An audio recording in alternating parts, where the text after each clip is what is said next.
Bismillahirrahmanirrahim. Assalamualaikum warahmatullahi wabarakatuh. Alhamdulillah, alhamdulillahilladzi anzala sakinatan fi qulubil mu'minin liyazdadu imanan ma'a imanihim. Asyhadu an la ilaha illallah wa asyhadu anna Muhammadan abduhu wa rasuluhu la nabiyya ba'dahu. Allahumma sholli wa sallim wa barik ala sayyidina wa maulana Muhammad sallallahu alaihi wasallam wa ala alihi wa sahbihi ajma'in.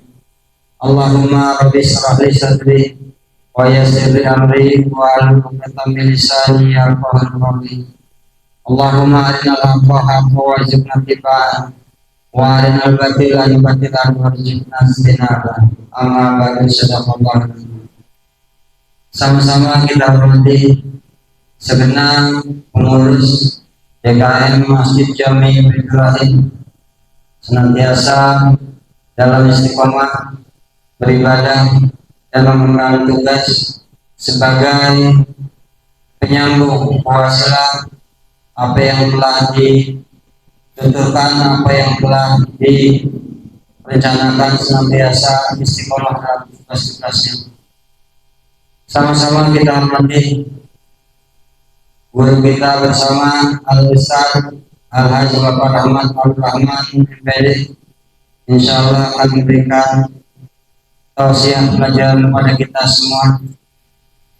Sama-sama kita hormati para sepuh, para hujat dan hujat, calon-calon Bapak Haji, amin. Haji ke umroh ke, amin baik, amin. Baikkan senantiasa dalam lindungan Allah Subhanahu wa Ta'ala. Pertama, yang paling utama, mari sama-sama kita panjatkan puja, puji serta syukur kita kehadirat Allah Subhanahu wa Ta'ala. Alhamdulillah, pada malam hari ini Allah curahkan nikmat kepada kita jutaan tak terhingga yang Allah sampaikan dalam ayatnya, wa in ta'udu ni'matallahi la tuhsuha. Jika kamu hitung-hitung nikmat dariku, insyaallah yakin tidak akan bisa untuk menghitungnya. Dalam hadis qudsi lainnya disebutkan bahwasanya andai saja lautan yang luas dijadikan sebagai tinta dan ranting-ranting yang berada di dunia ini dijadikan sebagai pena untuk menulis kebesaran dan nikmatnya Allah, insya Allah tidak akan cukup. Untuk itu sama-sama kita syukuri atas nikmat yang Allah berikan kepada kita. Sebagai bentuk rasa syukur kita kepada Allah Subhanahu wa Ta'ala, alhamdulillah kita bisa hadir di Masjid Jami Ibrahim ini dalam rangka menggugurkan plus menunaikan kewajiban kita. Jadi kalau udah tunai, kalau ditunaikan berarti udah gugur kewajiban kita, insya Allah dalam menggapai ridhonya Allah Subhanahu wa Ta'ala, amin. Salawat dan salam senantiasa berlimpah curahkan pada paduka alam Nabi besar Muhammad sallallahu alaihi wasallam. Alhamdulillah atas berkat ajaran-ajaran yang telah beliau sampaikan, wasilah risalah beliau yang telah sampai ke kita, alhamdulillah kita bisa menemukan ajaran agama yang benar di sisi Allah Subhanahu wa Ta'ala, yaitu agama Islam. Serta patut kita bersalam kepada para keluarga dan sahabat-sahabatnya segenap umat yang senantiasa mengikuti ajaran dan sunnah-sunnahnya. Hadirin jamaah rahimakumullah, pada malam hari ini alhamdulillah malam cerah kita bisa ngaji di tempat ini, namun karena banyak kesibukan akhirnya pada terlambat di APRW. Alhamdulillah bisa hadir PRW, semangat terus meskipun dalam keadaan kesibukan Pak RT. Selamat datang ke rombongan dan mudah-mudahan kita berdoa kepada Allah Subhanahu wa Ta'ala segenap pelajaran-pelajaran yang insya Allah akan disampaikan oleh guru kita, Allah terkenal memberikan kepada kita sebagai satu pelajaran, satu pembekalan untuk kita lebih sempurna lagi beribadah kepada Allah Subhanahu wa Ta'ala, amin. Ya. Untuk itu mari sama-sama kita bacakan suratul Fatihah sebagai awal pembuka dari jumpa kita. Beda. Sebagai awal pembuka dari kegiatan positif ini, mudah-mudahan dari awal hingga akhir acara demi acara insya Allah tidak ada halangan satu gangguan, dan senantiasa apa yang kita niatkan dari rumah menuju tempat ini senantiasa Allah jatuh sebagai amal ibadah oleh Allah Subhanahu wa taala. Amin. Ala hadiniya wa li kulli niyatin sholihah wa la nabi al-Fatihah. A'udzu billahi minasyaitonir rajim. Bismillahirrahmanirrahim. Alhamdulillahirabbil alamin arrahmanir rahim maliki yaumiddin. Iyyaka na'budu wa iyyaka nasta'in ihdinas siratal mustaqim. Siratal ladzina an'amta 'alaihim ghairil maghdubi 'alaihim waladdallin. Rabbi ighfir lana wa li walidayna amin. Acara pada malam hari ini tausiah insyaallah akan disampaikan oleh guru kita dan dilanjutkan dengan tanya jawab sekaligus ditutup dengan doa dipimpin oleh guru kita. Doa itulah insyaallah acara yang akan masuk pada malam hari ini. Untuk itu mari sama-sama kita ikuti tausiah pelajaran yang insyaallah akan disampaikan kepada Al-Ustaz Al-Ghafar DPD. Kami persilakan dengan salam.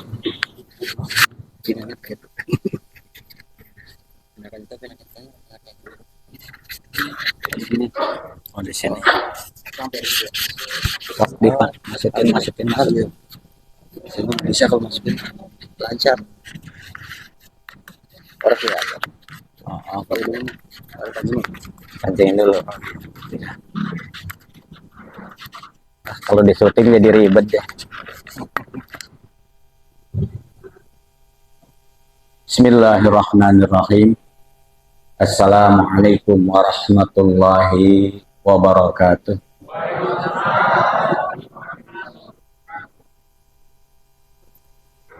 Alhamdulillahilladzi qaddama lana jawahira adabihi fi kitabihil mubin wa fi sunani rasulihil amin. Wassalatu wassalamu ala sayyidina Muhammadin al-mabu'usi liyutammima makarimal akhlaqil muta'addidin wa ala alihi wa ashabihi wa man sya'aka lahum fi akhlaqihim minal mu'minin. Amma ba'du, yang sama-sama kita hormati dan Allah muliakan segenap pengurus DKM Masjid Jami Baitur Rahim,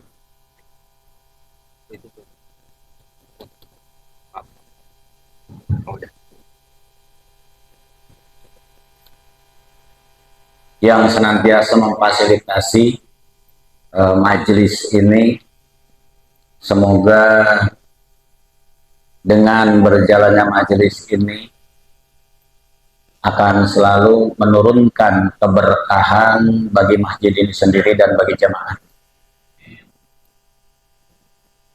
Yang saya hormati para sesepuh dan juga seluruh jamaah yang hadir, semoga senantiasa Allah memberikan hidayah kepada kita semua, tuntunan, petunjuknya, dan juga pertolongannya, sehingga perjalanan hidup kita di dunia mendapatkan kemudahan dan juga perjalanan kita di akhirat mendapatkan keselamatan. Amin ya rabbal alamin.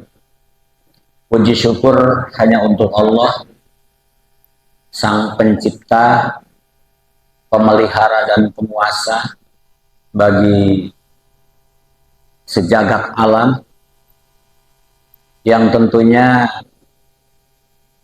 di bawah kekuasaannya pula dan atas izinnya kita malam ini bisa sama-sama hadir di majelis ini. Dan semoga kehadiran kita benar-benar dipandang sebagai ketundukan kita atas perintah dan kehendaknya. Salawat teriring salam senantiasa tercurah kepada junjungan kita Nabi besar Muhammad Sallallahu Alaihi Wasallam, kepada keluarga, sahabat, sampai kepada segenap umatnya yang senantiasa berusaha untuk menghidupkan sunnah-sunnahnya hingga yaumil kiamah. Semoga kita semua Allah himpun bagian daripada umatnya yang cinta kepadanya, dan semoga kita mendapatkan syafaatnya di yaumil kiamah. Amin ya rabbal alamin. Hadirin jamaah rahimakumullah. Kita lanjut kajian kita ya. Membahas tentang apa? Tentang adab ya, yang sudah tertunda beberapa kali pertemuan. Tertundanya ada karena sayanya yang tidak sempat, ada juga dialihkan ke tempat takziah ya. Jadi sempat terputus. Jadi wajar kalau lupa apa ya dulu kajiannya gitu ya. Kita membahas tentang adab. Jadi kita mengkaji tentang kitab Adabul Insan. Adabul Insan itu adalah adab manusia. Ya. Adabul Insan fil Islam. Adab manusia di dalam agama Islam. Kita bicaranya dalam konteks Islam ya. Di luar Islam ini nggak masuk ke sini. Ini hanya dalam ajaran Islam. Sekilas untuk menyambungkan, saya masih berada pada pembukaan daripada materi ini. Bahwasanya adab itu dulu udah pernah dijelaskan adalah kesopanan ya, perilaku. Adab itu atau perilaku-perilaku yang baik, perilaku-perilaku yang baik itu adab namanya. Jadi kalau ada perilaku yang tidak baik itu bukan adab gitu ya. Dan kalau ada perilaku yang tidak baik bukan adab, berarti itu bukan kesopanan. Orang yang perilakunya tidak baik berarti tidak sopan. Orang yang tidak sopan berarti tidak punya adab. Gitu ya kesimpulannya. Nah terus, kedudukan adab itu di atas ilmu. Harusnya kita mempelajari itu sebelum mempelajari ilmu pengetahuan lain, adab duluan dipelajari. Sopan santun duluan ya, kesopanan itu duluan, itu yang harusnya dikedepankan. Baru setelah kita menguasai dan memahami tentang adab, baru kita pelajari ilmunya, sehingga ilmu itu diterapkan di atas adab gitu ya. Sehingga para ulama mereka itu lebih lama mempelajari adab ketimbang mempelajari ilmu. Sebelum para ulama-ulama mutakaddimin ya, ulama-ulama dulu itu sebelum mereka belajar tentang ibadah, mereka belajar tentang adab ya, tentang adab. Ada yang sampai 30 tahun belajar tentang adab, tapi dia belajar tentang ilmu ibadahnya cuma 15 tahun ya. Tuh kenapa lebih panjang? Karena adab itu lebih utama. Adab itu harus ada di atas ilmu. Artinya dia lebih utama dari ilmu. Ya. Nah kemudian, adab ini juga mempengaruhi keberadaan kita. Orang dihormati oleh orang lain, itu ada beberapa sebab. Ada yang dihormati karena harta, ada yang dihormati karena kekuasaan, ada yang dihormati karena adab. Nah, kata ulama-ulama kita, ya, jika engkau dihormati oleh manusia karena harta dan kekuasaanmu, jangan gembira gitu, jangan senang. Kenapa? Karena kalau kita dimuliakan oleh orang karena harta dan kekuasaan, itu kemuliaan akan hilang seiring dengan hilangnya harta dan kekuasaan. Artinya gini, ketika kita lagi kaya, kita dimuliakan orang, gitu kan? Tapi kemuliaan itu akan hilang manakala harta kitanya hilang. Begitu kita jatuh miskin, orang muliain lagi enggak? Enggak, karena dia memuliakannya karena harta. Atau kita lagi punya jabatan, gitu. Dimuliakan orang, dihormati orang karena jabatannya. Begitu jabatannya lepas, kemuliaannya hilang. Tapi bergembiralah kalian jika dimuliakan karena agama dan adab. Gitu. Kalau orang memuliakan kita karena agama kita dianggap bagus dan adab kita dianggap bagus, boleh gembira, gitu. Boleh senang. Kenapa? Karena kalau orang sudah beragama dan beradab, itu sulit untuk hilang agama dan adabnya. Nggak semudah harta. Gitu, nggak semudah harta. Kenapa ulama dulu sampai sekarang itu masih kita kenang? Ya, masih kita kenang. Bahkan Syekh Abdul Qadir Jailani masih sering dikirimin Fatihah sama umat di zaman sekarang karena agama dan adabnya. Kita yang nggak pernah ketemu, kenal juga enggak, masih mengirimkan Fatihah itu kepada beliau karena agama dan adab, bukan karena hartanya, bukan. Gitu, ya. Nah, makanya adab sangat penting untuk dipelihara.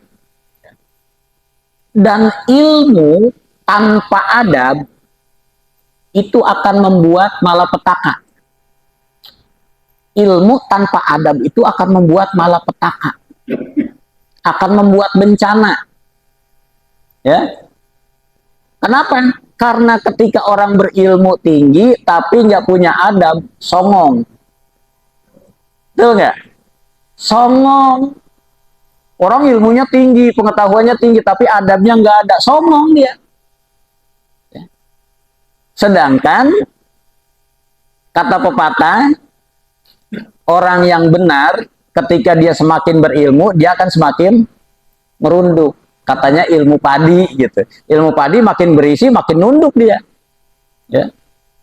Padi kalau dia ke atas begini ngejukjung, ada isinya nggak? Nggak ada. Ya, gabung gitu. Nah, orang kalau songong ke sini gitu ya, songong itu dianggapnya orang gabung gitu. Tapi kalau orang yang berilmu benar, makin tingginya makin gini dia. Ya. Makin rendah, makin merendah dia. Semakin tinggi ilmu, semakin tinggi adab, semakin nunduk dia. Semakin merendah. Itu adab sebenarnya yang mengantarkan. Bukan ilmunya. Ya, adabnya. Kalau orang yang beradab, semakin dia berilmu, dia semakin nunduk. Tapi ketika orang tidak beradab, dia akan terus gitu. Makanya adab di atas ilmu. Ya, tempatkan dulu adab, baru kita tempatkan ilmu. Bapak-bapak hadirin jamaah rahimakumullah. Adab itu ada di setiap ibadah. Ini diterapkan. Ya. Adab itu ada di setiap ibadah. Kenapa sholat harus bersuci? Yang wajib itu bersucinya atau sholatnya? Sholatnya. Yang wajib itu sholatnya. Cuman bersuci itu menjadi wajib karena dia harus menunjang sholat. Kenapa sih sholat itu harus bersuci? Adab, Pak. Karena sholat itu kita akan menghadap kepada yang maha suci. Masa mau menghadap yang maha suci kita membawa kotoran gitu kan? Mau ke rumah Pak RW aja kalau kita bau comberan kayaknya mikir-mikir gitu Pak RW ya. Ada warga mau butuh ke rumah Pak RW gitu. Tapi dia lagi sedang kotor, bau comberan dan lain sebagainya. Kayaknya nggak buru-buru datang. Dia minimal bebersih dulu lah, ganti pakaian dulu. Itu baru Pak RW. Ini mau menghadap yang maha suci, kotor, nggak sopan itu, nggak santun. Maka disuruhlah bersuci dulu. Ya, mengapa sih kalau kita sholat harus berpakaiannya rapi? Hadirin yang dirahmati Allah, kalau kita berbicaranya dengan ilmu, dengan berbicara adab bisa berbeda. Menurut ilmu, fikihnya, sholat itu harus menutup aurat. Aurat kita laki-laki dari mana? Dari pusar sampai lutut. Kalau dari pusar sampai lutut ketutup, kita sah nggak sholat? Sholat. Berarti kalau kita sholat pakai handuk aja, yang agak gedean handuknya, nutup dari pusar sampai lutut, kita sholat sah nggak? Sah. Tapi pertanyaannya sopan nggak sih? Ada. Dari ilmu pengetahuan itu boleh sah. Tapi ketika dikaji dari adab, ini orang gila nih. Mau ke rumah Pak RW pakai anduk. Gitu kan? Ini orang stres gitu. Itu ke rumah Pak RW. Ini mau ke rumah Allah. Ya. Itu harus, makanya dianjurkan, disunahkan, pakailah pakaian yang paling bagus, yang paling bersih, kasih wangi-wangian, baru kita sholat. Kan begitu. Kenapa? Adab. Itu adabnya di situ. Ya. Kenapa sih harus berdoa itu harus dengan merendahkan suara? Adab. Karena berteriak-teriak itu nggak sopan. Gitu. Ya. Berteriak itu nggak sopan, maka berdoa itu dengan rendah hati. Adab, Pak. Adab. Nah, dari adab itulah diantara kita bisa saling menghargai dan menghormati. Gitu. Dari adab itulah kita bisa saling berkasih sayang. Ya. Ketika Imam Syafi'i, ya, dia berkunjung kepada Imam Hambali. Ya. Syafi'i kan lebih tua. Hambali itu kan udah bawahannya lagi. Dia berkunjung ke rumah Imam Hambali. Syafi'i kan gurunya. Hambali muridnya. Begitu sholat berjamaah di rumah Imam Hambali, kenaon mati sih. Jadi ketika sholat berjamaah di rumah Imam Hambali, ya, Imam Syafi'i nggak mau jadi imam, nggak mau jadi imam. Silakan Imam Hambali yang jadi imam. Kenapa? Adab. Itu dia sholat di rumahnya Imam Hambali. Betapapun itu dia lebih muda, lebih rendah mungkin keilmuannya, tapi adab, dia nggak mau mendahului. Gitu. Ya. Orang yang beradab seperti itu. Begitu juga kebalikannya ketika Imam Hambali berkunjung ke rumah Imam Hanafi, sholat berjamaah, Imam Hambali tetap menjadi makmum. Gitu ya. Ketika Idam Khalid, itu tadi zaman Syafi'i, itu zaman dulu. Ini udah zaman modern sini. Ketika Idam Khalid, ya, sholat bersama dengan Buya Hamka. Ini dua berbeda. Kalau Buya Hamka subuh nggak pakai kunut, Idam Khalid subuhnya pakai. Sholat dia bareng. Nah, yang jadi imamnya Idam Khalid. Buya Hamka jadi makmum. Kok begitu pas sholat Idam Khalid dia pakai kunut gitu? Gak pakai kunut. Begitu selesai ditanya, Idam Khalid, kenapa tadi sholat gak pakai kunut? Tumben gitu kan? Iya, saya sengaja. Di belakang saya ada Buya Hamka. Beliau itu tidak menggunakan itu. Saya menghormati beliau. Pak, ada imam ngalah. Ya, imam ngalah. Padahal sehari-hari dia pakai. Tapi karena di belakang ada orang yang terhormat, dia hormati yang di belakang itu karena nggak pakai. Dia nggak pakai. Begitu subuh berikutnya, gantian imamnya. Buya Hamka jadi imam, Idam Khalib jadi makmum. Subuh juga.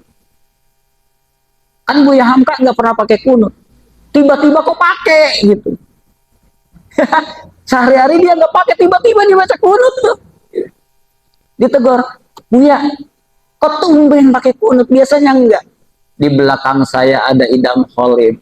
Saya menghormati beliau. Imam yang ngalah tuh, Pak. Kenapa? Menghormati orang yang dihormati di belakang. Itulah namanya adab. Nyaman nggak sholatnya begitu? Nyaman. Kenapa? Saling menghormati, gitu ya. Nah, inilah pentingnya adab. Maka adab itu sangat utama, ya, sangat utama. Dan kerusakan adab itu membawa bencana. Kerusakan adab membawa bencana. Sampai ada kaidahnya. Kaidah di dalam adab itu begini. Hindari perdebatan jika itu akan membuat kekacauan, walaupun engkau benar dan engkau akan menang.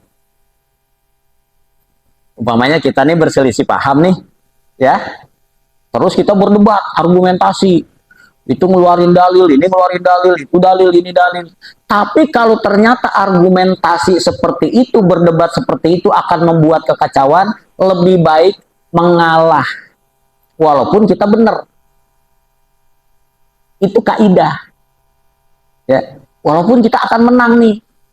Tapi menang bisa terjadi kekacauan. Lebih baik kita diam, tidak usah berdebat, tapi semuanya nyaman. Itu kaidahnya adab. Bukan ngalah, tapi adab diutamakan. Daripada timbul kekacauan, lebih baik tidak usah berdebat, ikuti yang ada.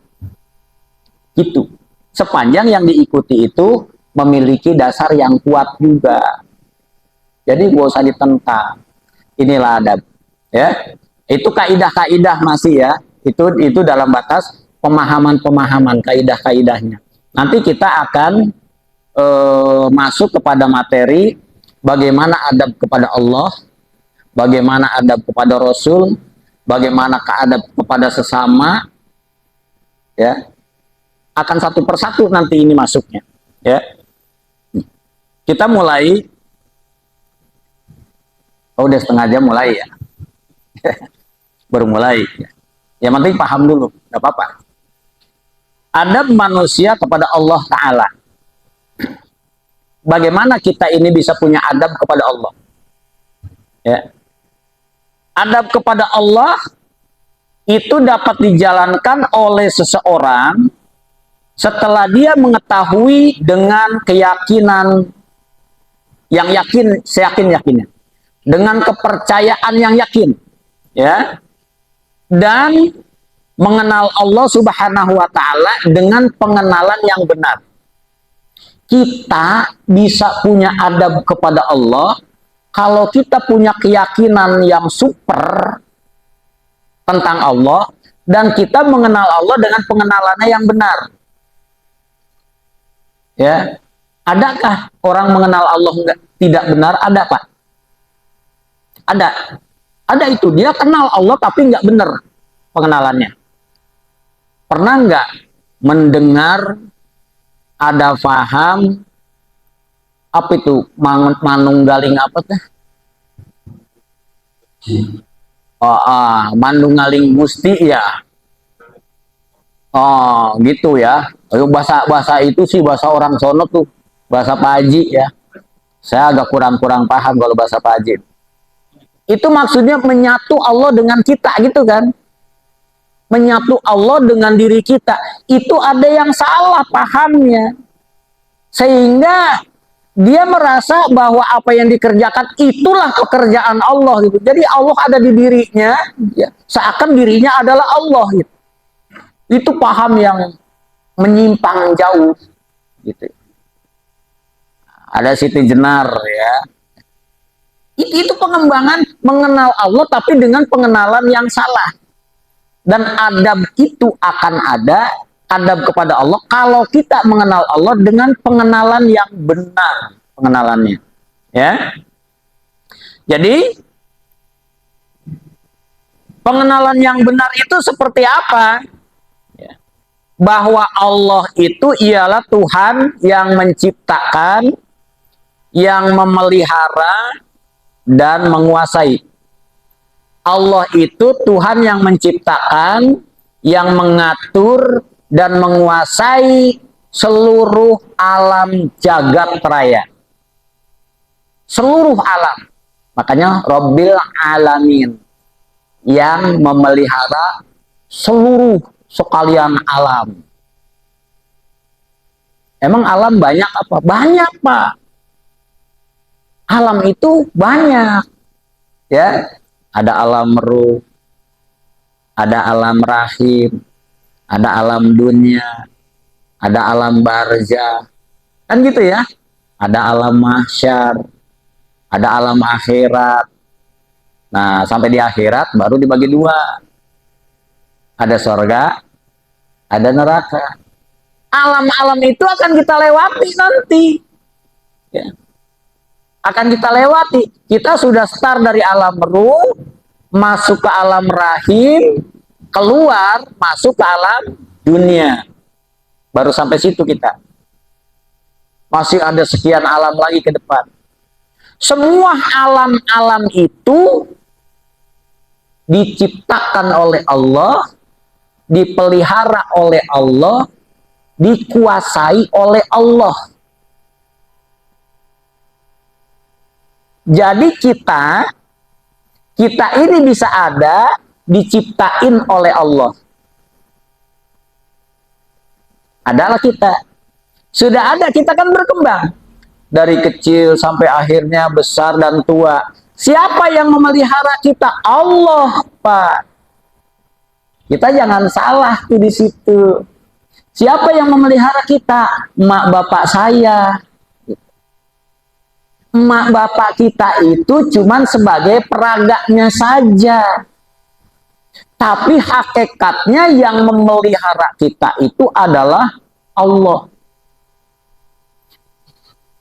Kalau Allah menciptakan saya, tapi enggak ada bapak emak saya, bisa ada enggak saya? Enggak ada bapaknya, enggak ada ibunya, bisa ada enggak anaknya? Bisa nggak tuh, Pak?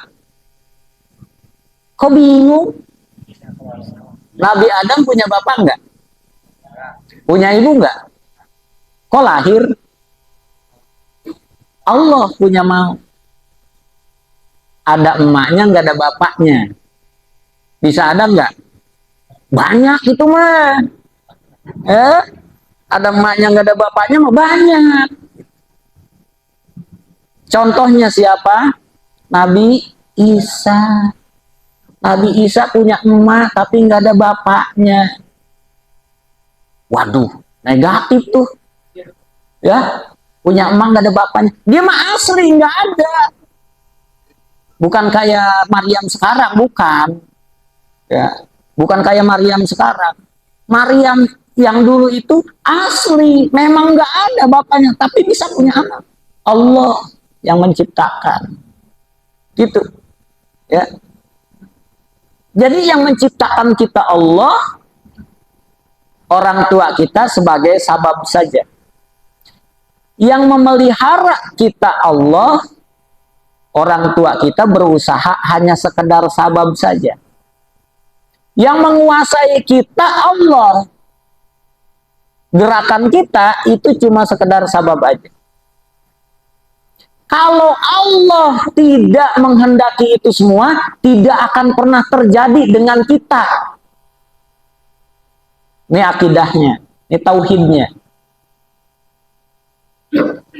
Pak RW jadi RW. Yang ngejadiin RW siapa Pak RW? Yang bikin Bapak jadi RW itu siapa? Masyarakat. Kenapa masyarakat? Orang yang milih dia masyarakat. Tapi kalau Allah nggak berkehendak, kira-kira jadi ya? Di sini tauhid berjalan. Di sini tauhid berjalan. Ya. Beliau jadi ketua RT itu karena Allah yang menghendaki dia jadi. Kita mah yang milih cuma sekedar syariat. Kalau Allah tidak menghendaki dia jadi, pilihan kita juga akan pindah ke yang lain. Niatnya sih menyoblos dia gambarnya, tapi melenceng ternyata. Tangan kita pindah. Kenapa Allah tidak menghendaki? Ini tauhid berjalan. Kalau sudah mengenal seperti ini, dengan seluruh keadaan kita, baru kita punya adab kepada Allah. Ya, baru kita punya adab kepada Allah. Kita usaha lancar. Ini kan karena jerih payah saya. Kalau saya tidak punya berusaha mati-matian, saya nggak bisa seperti ini. No. Hati-hati. Hati-hati. Ya. Kenali dulu Allah dengan pengenalan yang benar. Allah yang memberi rizki kepada kita. Kalau Allah tidak memberi rizki kepada kita, mati-matian kita cari rezeki sampai mati beneran nggak dapet. Nggak dapat. Tapi kalau Allah menghendaki kita punya rezeki, bekerja yang sederhana saja bisa rezekinya banyak. Tauhidnya ditanemin. Kalau tauhid kita nggak bagus, nggak bener Pak, maka kita nggak punya adab kepada Allah.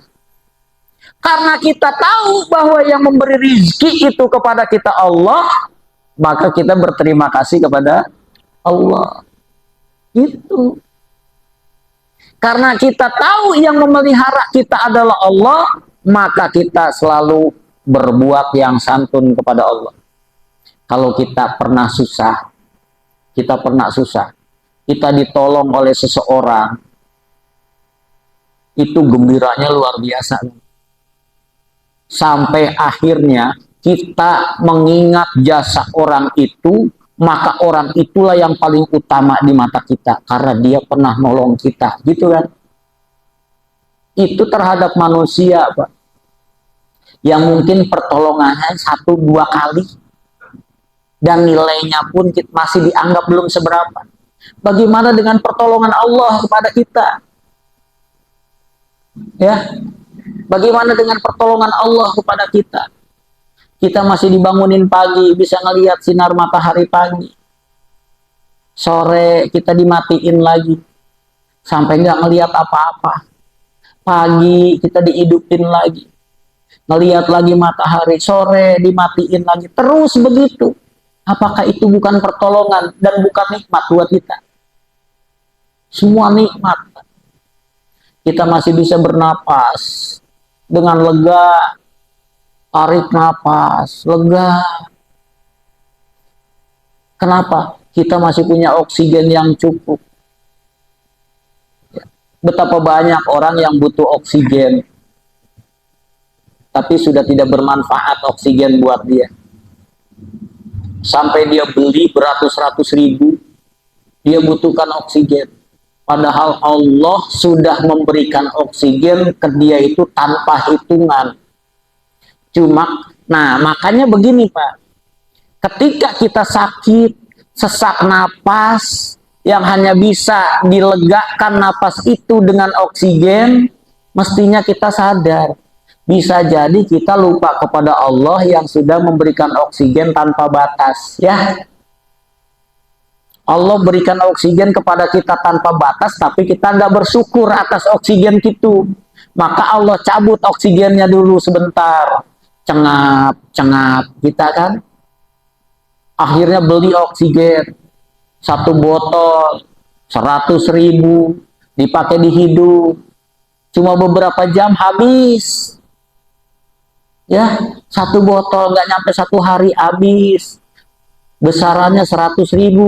Kalau kira-kira satu hari, satu malam 24 jam, berapa botol habisnya? Dikalikan 100.000, dikalikan sekian tahun.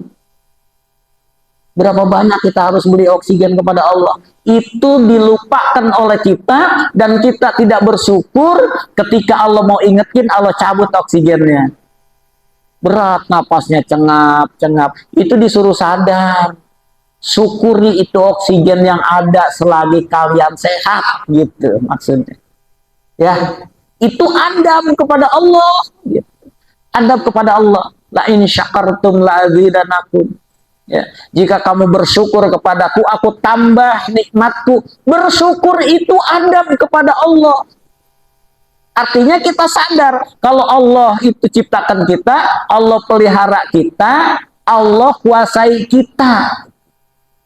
Kita kenal Allah di sana, ya. Tuh Pak, makanya syukuri apa yang ada sekarang, ya. Syukuri. Kalau yang udah mulai agak lemah-lemah, masih bersyukur. Cuma lemah-lemah sedikit. Ada tetangga kita masih lemah banget, ya, lemahnya banget. Kalau lemahnya udah banget, alhamdulillah masih cuma lemah walaupun banget, tapi masih sadar. Tetangga kita udah lemah, nggak sadar pula. Nah kalau udah nggak sadar, nah ini udah bebas dah urusan, Pak. Kalau udah nggak sadar, ya namanya orang nggak sadar bebas dari hukum. Nggak sholat, nggak kena sanksi. Nggak puasa, nggak kena sanksi. Kenapa? Udah nggak sadar. Tinggal menunggu keputusan daripada Allah Subhanahu wa Ta'ala. Makanya mumpung masih sadar, Pak, itu kita syukuri sebagai adab kita kepada Allah. Ya, orang yang tidak beradab adalah orang yang tidak mempunyai rasa syukur di dalam hidupnya. Pasti itu. Makanya adab penting.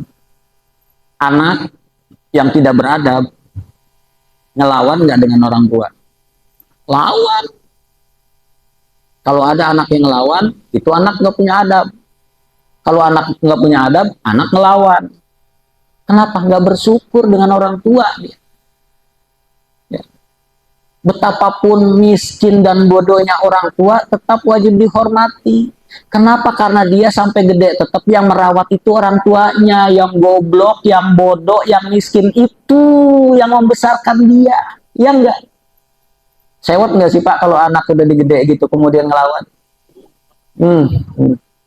Tapi hati-hati Pak, jangan sampai ketelepasan omong ya. Jangan sampai ketelepasan omong, betapapun bandelnya anak kita. Kenapa? Khawatir nanti tercatat. Manusiawi Pak, kesel kita. Ketika anak itu tidak bersyukur, anak nggak punya adab. Ya, anak nggak punya adab. Nah, salah satu tanda-tanda daripada akhir zaman, kata Rasul, ya, salah satu tanda akhir zaman, manakala budak-budak melahirkan majikannya. Apa sih budak-budak melahirkan majikan? Ya. Jadi majikan jadi budak, budak jadi majikan. Dibalik. Dan itu fakta sekarang. Nah, ya, orang tuanya jadi babu, anaknya jadi juragan. Itu salah satu. Kan terbalik ya. Ada nggak sekarang yang begitu? Itu fakta, itu akhir zaman Pak. Berarti salah satu tanda akhir zaman adalah hilangnya adab dari peradaban manusia itu sendiri. Hilangnya adab dari peradaban manusia. Itu salah satu tanda akhir zaman. Nah, karena sudah banyak yang seperti itu, nah kita harus menyadari berarti zaman ini udah benar-benar ada di akhir. Itu ya, udah benar-benar ada di akhir. Harusnya itu jadi pelajaran buat kita gitu. Bukan kita lalu mencaci maki anak-anak yang sekarang seperti itu. Bukan mencaci makinya. Tapi kita mengambil ibroh dari situ. Oh ini berarti akhir zaman. Kita mulai sadar, kita mulai insaf, gitu ya. Kita tanamkan yang terbaik, doakan anak-anak kita biar menjadi anak-anak yang beradab. Ya. Makanya dasar negara kita kemanusiaan yang adil dan beradab. Hilang itu, Pak. Kemanusiaannya hilang, adilnya hilang, beradabnya pun hilang. Ya. Kemanusiaan sekarang udah nggak manusiawi, Pak. Ya, udah nggak manusiawi sekarang itu.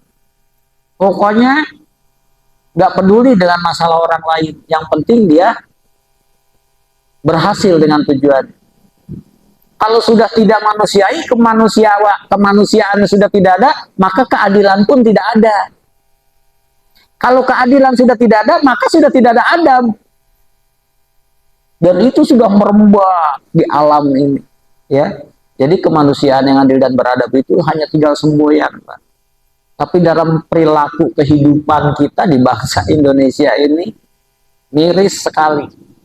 Ini tanda-tanda kehancuran adab, berarti menandakan akhir daripada zaman, ya.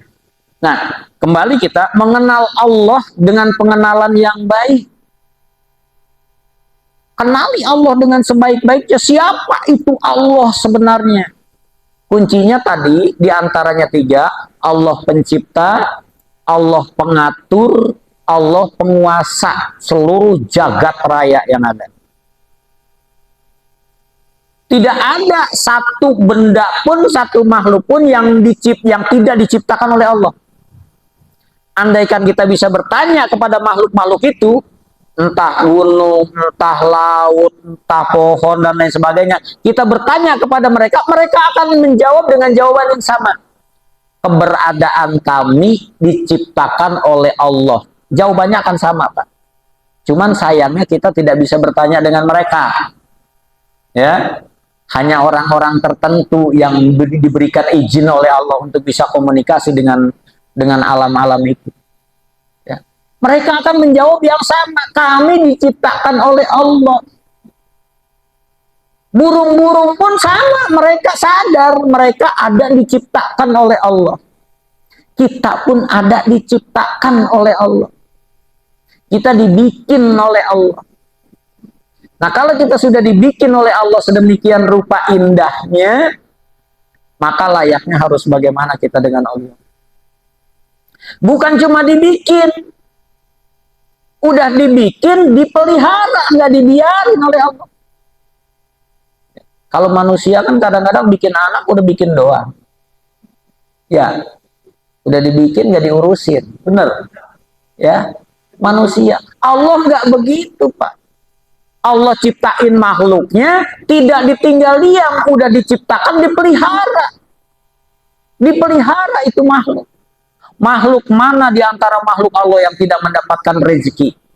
Boleh cari makhluk mana yang tidak mendapat rezeki? Tidak ada, Pak. Semua makhluk Allah mendapat rezeki. Itulah sifat Ar-Rahmannya Allah. Sifat Rahmannya Allah. Dia beri semua. Dipelihara semua oleh Allah. Terlepas daripada makhluk itu akan menyembahnya atau tidak, bersyukur atau tidak, mengesahkan dia atau tidak, dipelihara semua oleh Allah. Tapi ingat, Allah menguasai kita, ya. Ketika kita tidak bersyukur kepadanya, maka kekuasaannya itu akan digunakan oleh Allah, ya. Ketika orang itu sudah banyak ingkar kepadanya, satu kaum ingkar kepadanya, maka kekuasaan Allah turun. Apa? Turunnya bisa jadi diturunkan azab, bisa diturunkan bencana di sana dan lain sebagainya. Itu kekuasaannya Allah. Nah, kita baru masuk di awal kajian, ya, supaya kita bisa punya adab kepada Allah. Ya, kenali Allah, Pak, kenali Allah dengan pengenalannya yang benar. Ya, ini mengenal Allah ini panjang ceritanya. Ya, harus tahu sifatnya satu persatu, harus tahu tentang dirinya Allah, tentang sifatnya Allah, tentang kebesarannya Allah. Makanya banyak-banyak tafakur. Kalau mau mengenal Allah itu banyak tafakur. Apa tafakur? Bukan ngelamun. Tafakur itu dari kata pikir, ya, dari kata pikir, mikir, pikirin, ngelihat sesuatu pikirin. Itu menjadi tanda kebesaran Allah, ya. Contoh gini, ya, sebelum tidur, tafakur dulu tuh, sambil telentang, ngerasain pinggang pegel gitu kan. Dulu masih muda, ya, gue makan jengkol enak banget, gitu kan. Mau jengkol mentah, mau jengkol tua, jengkol goreng makin nikmat. Kenapa sekarang makan jengkol nggak ada rasa nikmatnya? Gitu kan. Pikirin tuh, kalau kita pikirin. Boro-boro nikmat, mau digigit aja tuh jengkol nggak putus-putus. Gitu. Oh ternyata gigi saya sudah nggak ada. Oh ternyata cuma gigi, hanya tulang-tulang kecil yang tumbuh, yang melingkari di gusi-gusi kita, cuma ditumbuhin tulang-tulang kecil seperti itu, ternyata nikmatnya luar biasa. Dicabut tulang-tulang itu satu persatu, begitu habis tulangnya ternyata nggak ada yang nikmat tuh makanan. Masya Allah, ya Allah, betapa besarnya nikmatmu. Cuman tulang, cuman tulang yang kalau copot orang juga jijik megangnya, tapi ternyata membawa nikmat yang luar biasa. Itu kan, andaikan bisa tumbuh lagi, dia berdoa minta ditumbuhin lagi tuh gigi yang udah pada copot, gitu kan. Baru nyesel setelah gigi itu copot semua, baru nyesel kita. Itu Pak, dipikirin. Maha besar Allah, cuman tulang tapi membawa nikmat. Bagaimana dengan nikmat-nikmat yang lain? Itu kalau dipikirin Pak, itu membawa kepada tauhid. Membawa kepada tauhid. Akhirnya kita kenal Allah. Ternyata Allah itu menciptakan sesuatu yang mungkin dianggap buruk oleh kita, ternyata baik. Gitu kan? Nah itu Pak, ya. Jadi banyak-banyak tafakur. Insya Allah dengan adanya tafakur kita akan mengenal Allah dengan pengenalan yang baik. Dan kalau kita bisa mengenal Allah dengan baik, insya Allah maka kita akan memiliki adab kepada Allah. Utamakan adab, baru gunakan ilmu. Kalau kita hanya bertempur dengan ilmu tanpa mengedepankan adab, pasti akan terjadi perpecahan dan benturan. Kenapa? Gak ada sopan santun. Tapi ketika adab yang berjalan, meskipun ilmu sedikit, tapi bisa diterima oleh umat, oleh orang lain. Kenapa? Karena adab. Orang lebih menghormati orang yang sopan, meskipun dia miskin dan bodoh, ketimbang orang kaya yang songong, apalagi pelit. Ya, ada tetangga kita, teman kita, saudara kita miskin, bodoh, tapi santunnya sama kita. Bisa menghormati orang, itu jauh lebih kita hormati dan kita hargai ketimbang ada saudara kita, tetangga kita, teman kita kaya raya, tapi songong dan pelit. Nggak ada adab artinya. Ya, Pak, kalau ada yang memberi uang kepada Bapak 5.000 rupiah, tapi ngasihnya santun. Santun, mohon maaf Bapak, saya cuma punya ini tapi saya pengen sedekah, Bapak tolong terima ya. Mohon maaf Pak, cuma 5.000 saya bisanya Pak, mohon diterima dengan ikhlas. Kira-kira Bapak terima nggak? Sekarang ada yang ngasih 10 juta, ngasihnya dilemparin ke muka Bapak. Gua kasih duit 10 juta, dilemparin ke muka, kira-kira diambil nggak? Ambil duitnya gitu kan ya. Pak, meskipun itu 10 juta tapi dengan ketidaksopanan, dengan tidak menggunakan adab, kita marah loh Pak. Lebih santun tadi yang 5.000 dan kita ikhlas terima 5.000. Dan bahkan kita memuji dia, ya Allah itu orang lagi susah masih juga bisa memberi. Maha besar Allah, ya Allah berikan dia rezeki. Doa kita keluar, tapi 10 juta ngasih dilemparin ke muka, pasti kita bisa berantem ngajakinnya itu. Ya, apa adab yang bermain, bukan nominalnya tapi adabnya yang bermain, itu ya. Nah makanya kedepankan adab. Mengapa terjadi perpecahan? Karena adab. Ketika tidak ada adab, pintu gerbang perpecahan di situ akan terbuka. Ya, oke, bapak-bapak sekalian yang dirahmati Allah, malam ini kajian kita hanya itu saja, tapi kita masih panjang punya kajian di sana. Ya, pasal tentang bagaimana beradab kepada Allah ini baru mulai, masih panjang ke sana. Mudah-mudahan kita berdoa kepada Allah, Allah beri kesempatan kita bisa menuntaskannya, sehingga ketika kita diambil oleh Allah, harus menghadap Allah, kita bisa menghadap dengan adab yang setinggi-tingginya. Amin ya rabbal alamin.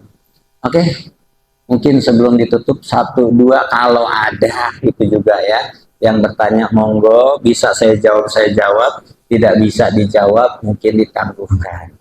Silahkan. Ya, silakan. Pertanyaan aku bisa di sini masih ada waktu kita bisa bersama. Silakan.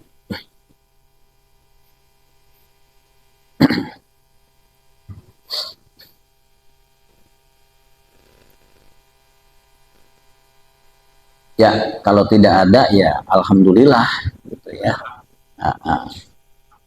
Ya, kalau tidak ada alhamdulillah. Saya juga tidak tahu, tidak bertanya karena paham atau karena memang bingung juga mau nanya apa gitu ya. Mudah-mudahan karena paham ya. Baik, bapak-bapak sekalian, tidak ada ya. Kalau tidak ada kita tutup, kita akhiri meskipun sebentar. Mudah-mudahan ini bermanfaat. Nanti kita sambung lagi ya pada pertemuan berikutnya. Kita sama-sama berdoa kepada Allah, minta petunjuk kepada Allah yang menciptakan kita, yang mengatur kita, yang menguasai kita, dan juga yang memberikan takdir kepada kita.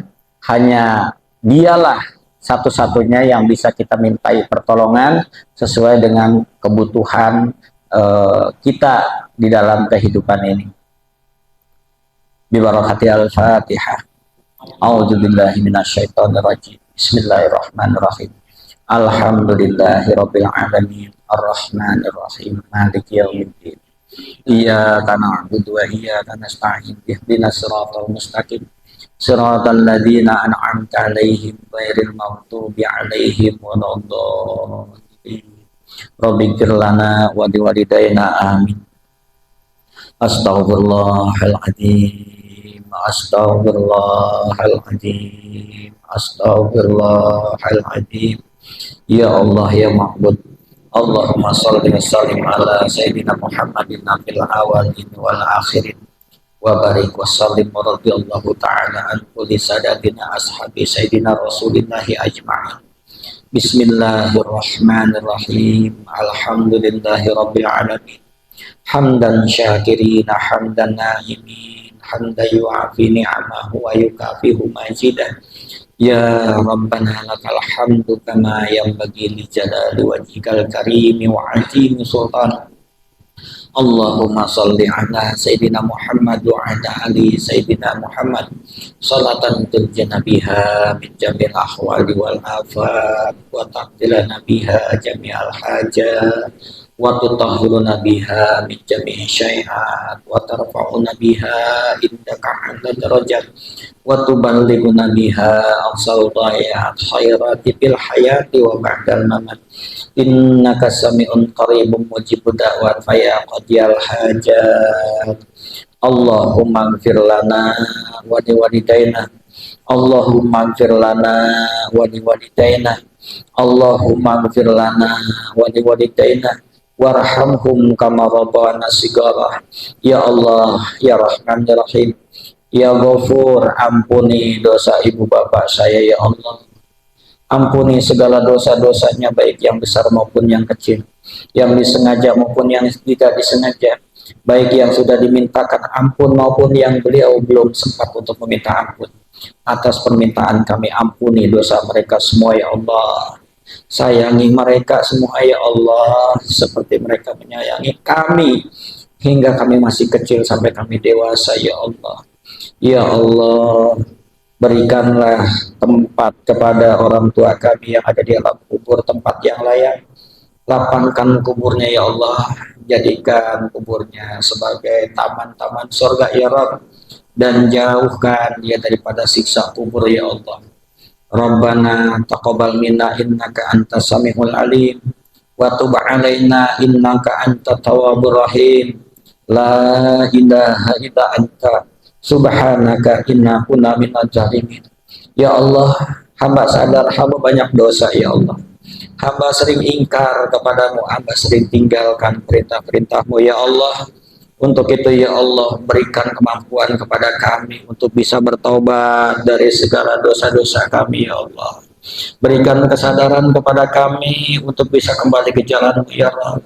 Ya Allah, kami lemah, tanpa kekuasaan maka kami bukanlah apa-apa. Berikan kekuatan kepada kami untuk bisa bertobat dengan tobatan nasuha ya Allah.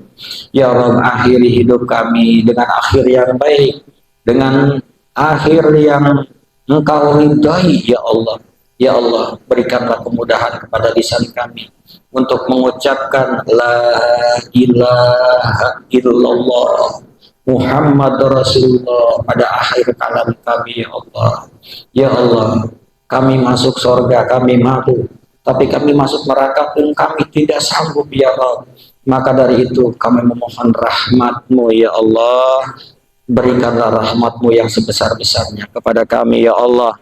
Rabbana atina fid dunya hasanah wa fil akhirati hasanah wa qina adzabannar.